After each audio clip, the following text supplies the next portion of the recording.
The stations along the Downeaster route were crowded with passengers awaiting with anticipation the inaugural train to Freeport and Brunswick. As America's favorite train proceeded northbound, federal, state, and local officials, along with rail advocates, were ushered aboard to celebrate the long-awaited extension of Maine's successful passenger rail service. Yes, it was an occasion worth a dance or two. Train Riders Northeast Chairman Wayne Davis was pleased to welcome the riders aboard. Maine DOT Commissioner David Bernhardt was full of praise for the train to Maine. Well, what this really does is it makes it the train to Maine. Just that expansion into Freeport and Brunswick. And it's interesting to note now you see the signs and they do say train to Maine, whereas in the past it would have been, hey, I'm going from Portland to Boston. But once you started opening that up, LL Bean's, shopping in Freeport, Brunswick, it really makes it to be the train to Maine. Not only that, we've seen a lot of economic development because of that expansion. And I think one of the big things, too, is it opens it up to thousands more people in Maine that can use alternate modes of transportation. So you've opened up Freeport, Brunswick, in those areas, so people don't have to get in their cars all the time. They can take the train to do certain things, different things. So this is a great day for Maine. So there's a bright future for passenger train in Maine. The Amtrak Downeaster headed toward Portland through the picturesque Scarborough Marsh, one of many pleasant views from on board. At the Portland Transportation Center, state and Amtrak officials stepped onto the platform to greet more distinguished guests, including Senator Olympia Snowe. Absolutely. How are you? He's ready to go.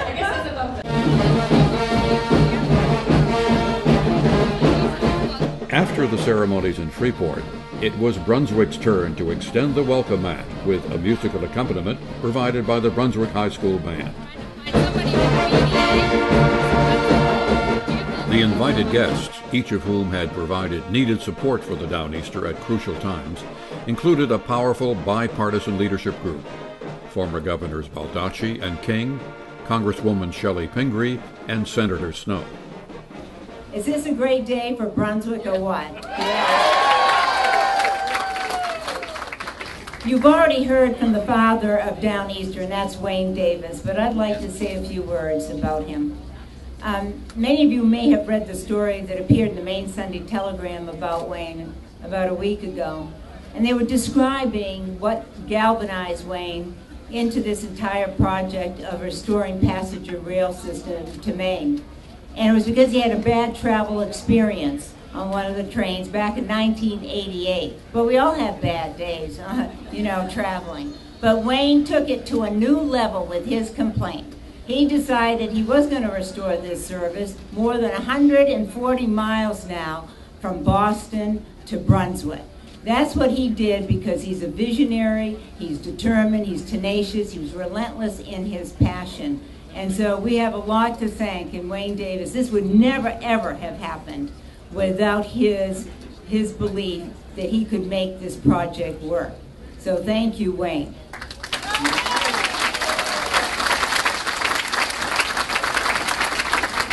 It's amazing. It's overwhelming. Even the senator was awed by the size of the buildings here and the appearance. She says it's beautiful and it's huge. Yes, and the longest passenger platform north of Boston. How about the enthusiasm of the crowd? Well, just amazing. The crowds in Freeport and the crowds here just, I guess, delighted. Part of me is not surprised because the years have taught us that the people wanted a train, and they've turned out in spades to witness this arrival here in Brunswick. Today was an amazing day. We started off in Boston. The LL Bean booth was there. We had the dancers. A lot of our transportation partners were there to join us to kind of start spreading the word. And all along the line, the communities that we deal with every day were there for us again today with balloons and people waiting to help us celebrate. And to get here in Freeport and Brunswick and to just feel the excitement is just, it's so rewarding. It made it all worthwhile. Congratulations to Freeport and Brunswick, Amtrak, NNEPRA, the Maine DOT, Pan Am Railways, and the members and supporters of Train Riders Northeast, whose original vision in 1989 of Boston to Brunswick service is finally a reality. Won't you become a member? Because we still have more cities that need passenger rail service. Train Riders Northeast, changing the way New England travels.